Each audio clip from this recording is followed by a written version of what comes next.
And hello, I am Dutch Van Alsten. Uh-oh, looks like I'm frozen. There we go. I am Dutch Van Alsten. It is now 7 o'clock in the night at Friday, something like that. I am the author of this book here, Demons Rising, the story of the Wayward Scout, and also the author of this book here, Rebellious Youth, the story of the lost child. Why is it not in my hand? Because the publisher hasn't given it to me yet. But they will at some point eventually. Anyway, thank you for joining me. This is the third show of what's the title called?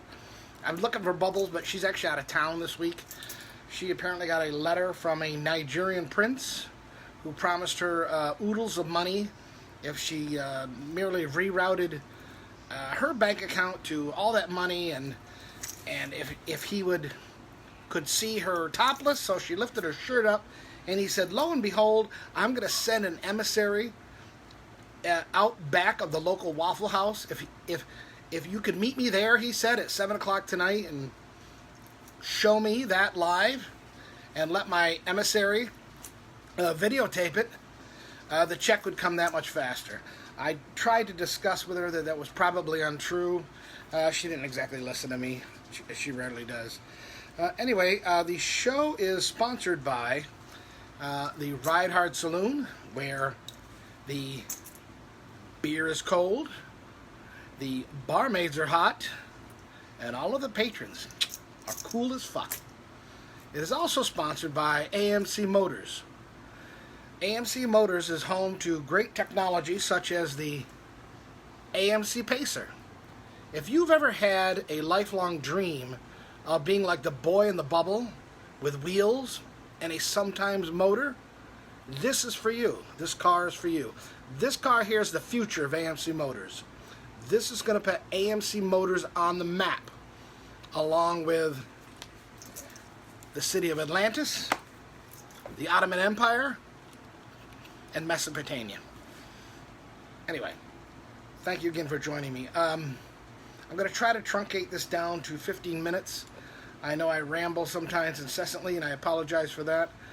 I'm going to touch base real quick on the Ride Hard Saloon. Actually, I'm going to go back to one thing. The sunglasses. Just so you know, I'm not doing that because I try, to look cool. I know I'm not Fonzie. I was told I'm not Fonzie. I get that. But look at these eyes. They're tired, old eyes, and this one is shut more than this one. So I'm just trying to cover up some blemishes, because if I have any hope that Pat Benatar is ever going to come back to me, I got to at least look presentable. I'm hopeful. I really am. Pat, I'm coming back for you someday. I know this marriage to Neil Gerard was just a ruse to get me back. I've been punished enough. You don't need to stay with a guy 35 years just to prove your love to me. Please, please, please, for the love of all things barbecued, drop the restraining order. All right? I learned my lesson. Anyway, Ride Hard Saloon, the owner, my friend, my brother, Jesse James. I'm gonna hit this really quick because I really don't want this to be a for his benefit and mine. I don't want this to be a kind of a maudlin, sad, sentimental, because he would probably hit me in the head if he knew that. But he's not doing well. If those of you who follow my Facebook page have seen, I'm not going to disclose what's wrong with him or anything like that, but he's not doing well. He's really not. And he's a good guy. And I got a lot to be thankful for. He's been a great supporter of my writing. He had a book signing party at the Ride Hard Saloon for me, which was wildly successful. If you have not seen the video from that night on the Raw and Unapologetic page, oh, please go look at that. Seriously, it was on a page of where I used to be on Biker Life Radio, but they took it down because they said it was too risque and they didn't want to offend anybody. I'm not really sure who they were going to offend, but they were worried about that. It's a great video, really is. but he's just been a really good friend all these years. One of the best Christmases I ever had was back in 2012 or 13. I don't really remember which one. And I stopped in at the Tip Top Christmas Eve, like I always did, to drop off the Christmas present to the bartender, putting up for me for the whole year. And he was there. And, you know, the basic, hey, how you doing? And the quick biker hug and Merry Christmas and all that kind of stuff. And out comes this bottle of apple moonshine. Not available to store near you. And him and I just drank the whole thing. And we talked and we laughed. And it was like the best Christmas I've had since my kids were young. It really was. It was just a great Christmas. And I always think of that night. And even since then, like I said, he's been a good supporter, a good friend. And about 2 weeks ago, we met down at the Ride Hard, had a couple of iced teas, and he said, hey, let's go uptown. This is in Bradenton, Florida. There's a cigar bar that he liked. Even though he didn't smoke, he liked the cigar bar. And we went up there and had a couple of beers and had a great conversation, really did. Told me some things that was going on in his life that I didn't know, and I told him some things going on in my life that I don't tell a lot of people. And it's funny because we you know, the day is over, we're heading out, back out the parking lot, and he kind of tugs at my shirt and he says, hey brother, I love you, and this is why I'm going to tell you this. You need to lose some weight and get healthy. You know, and that I really appreciated. I did, because, I mean, one thing, guys have trouble with that. You know, we're so used to kind of busting each other's balls and you know, just joking with each other, insulting each other. But he wasn't insulting me. He was looking at me saying, hey, I'm worried about you. You're 55 years old, and look at you. You got to take better care of yourself. And he's right. I mean, he was not speaking anything untrue. At one point in time, believe it or not, I lost 75 fucking pounds. I really did. And I looked, well, not bad. And I've gained a lot of it back. Not all 75. Believe it or not, I am not as big as I maxed out to be back in 2013. But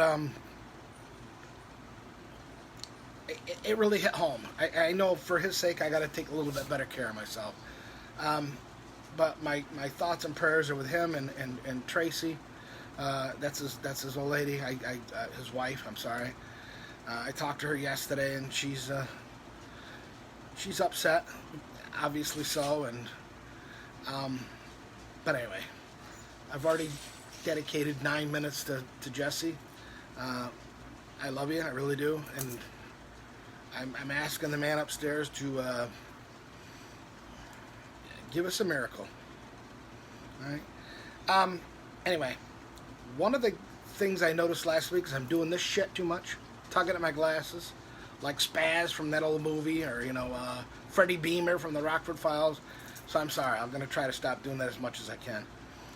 I want to touch on one topic here real quick, because it kind of blends into what I was saying about Jesse earlier, and that is this concept of loyalty / brotherhood versus, and I hate to make it sound like it's a contest, but it is, versus that concept of friendship, because friendship really is fleeting, and that has been my experience in life.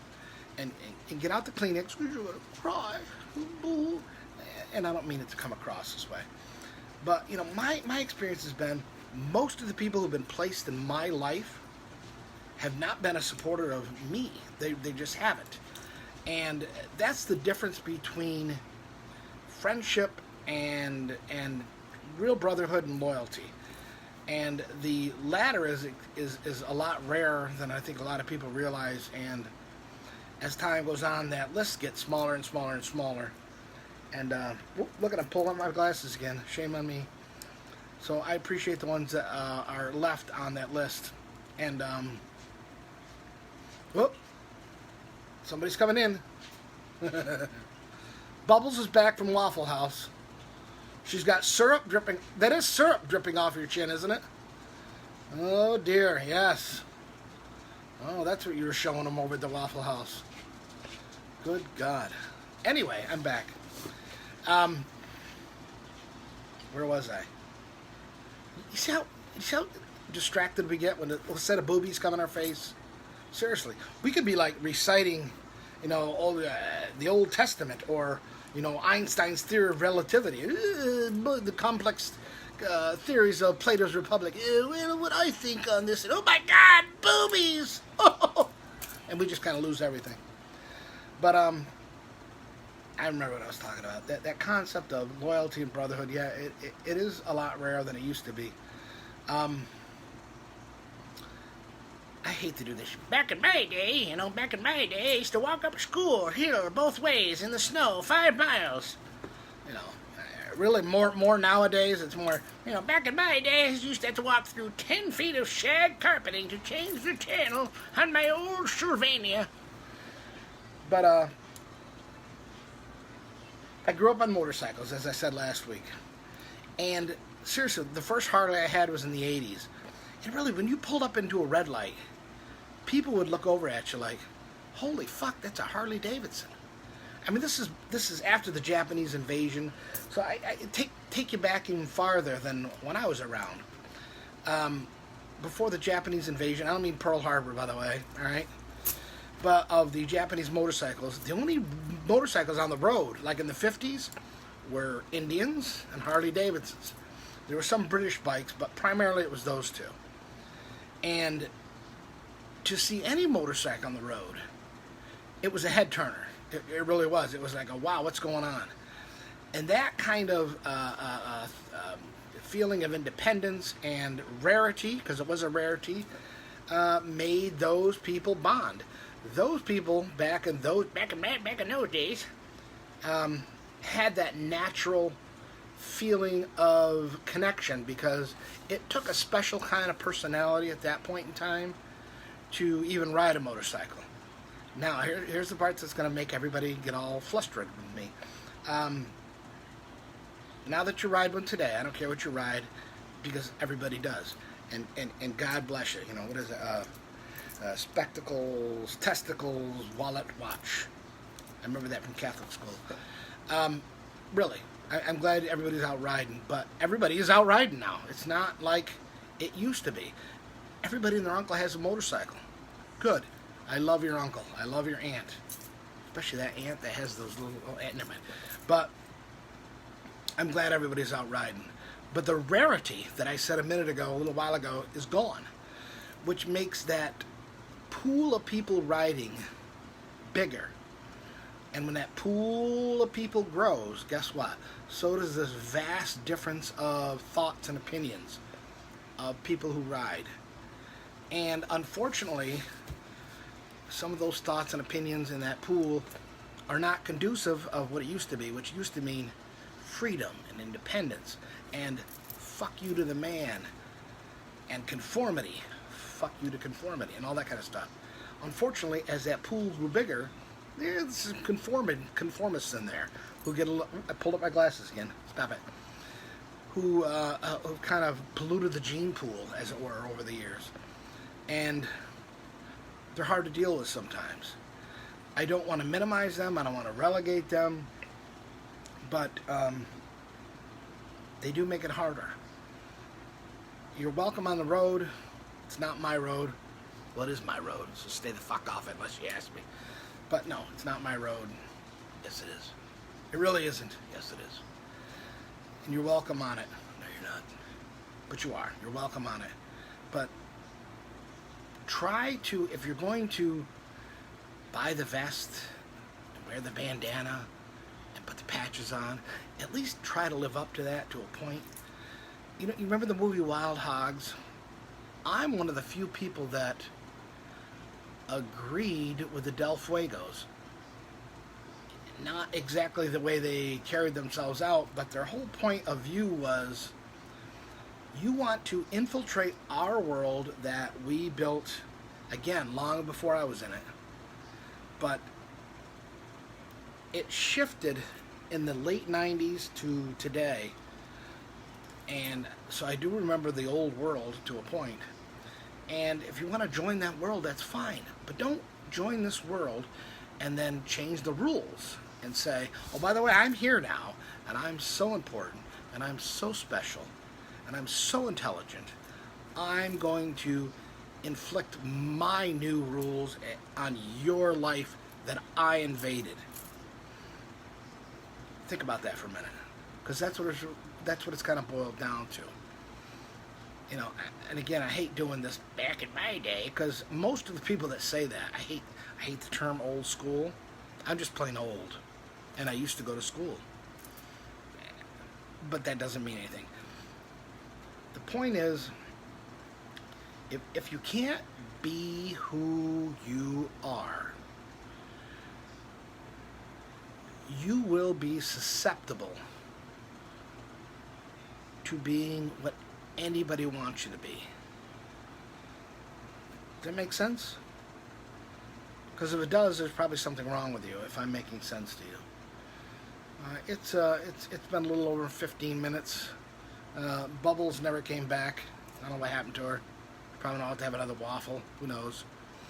I do appreciate a lot of the input in this show. I have, pulling up the glasses again. I have about 750 likes and such on Facebook, and it may not sound like a lot, and it's not in the grand scheme of things. But there's people who do these little YouTube shows. Sorry, I got my barbecue sauce from the Dinosaur Barbecue in Rochester, and I made chicken tonight, and it's coming back up. But there's people that I like who do these little shows, and I like them. I'm not minimizing them. I noticed the other night there was a guy who's been doing this for like 3 years. Good guy, very good guy. I've met him a couple times. Had 571 people. I thought, wow, after 3 years, got 571. Maybe I'm doing something right. I don't know. I mean, I know I had like 200 in the first hour when I put the show out there. So, you know, progression is progression. I always tell people, if the trajectory of things is going up, let them go up, and be happy about it. So I'm happy about it, and I thank everybody for that. I try to be as entertaining as possible. I try to infuse a little humor with a little philosophy, and when I mix those two together, you got me. Next week, I'm going to kind of try to change the set a little bit. Instead of just me in the corner of the man cave here, trying to stave off 4 dogs running around and a cat. I think about it like I have a little table, a little display, and me hiding this belly a little bit behind a table and trying to look important. And I might do that next week. But anyway, I want to thank everybody again. I went over my 15 minutes, which is not an official time because I can talk all I want. But I also know the longer people talk, I listened to. I didn't listen to the whole damn thing, but there was a so-called radio segment the other day that was 48 minutes long, and it was about safely riding in groups. Ready? Watch this. 48 minutes of that, seriously? No. So next week, folks, I'm going to do this live again. The setup's going to be a little different. Eventually I'm going to have my friend Rooster on with me, who's a hilarious guy.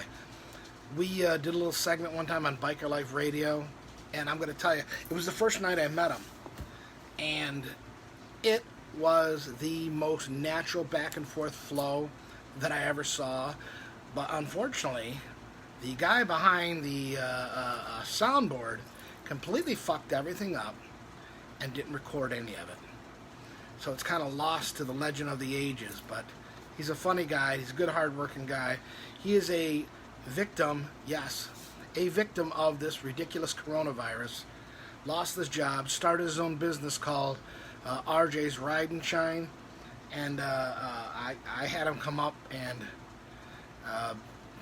polish up Fred, the Sportster, not out of pity, because I knew he did a good job, and I'm going to tell you something.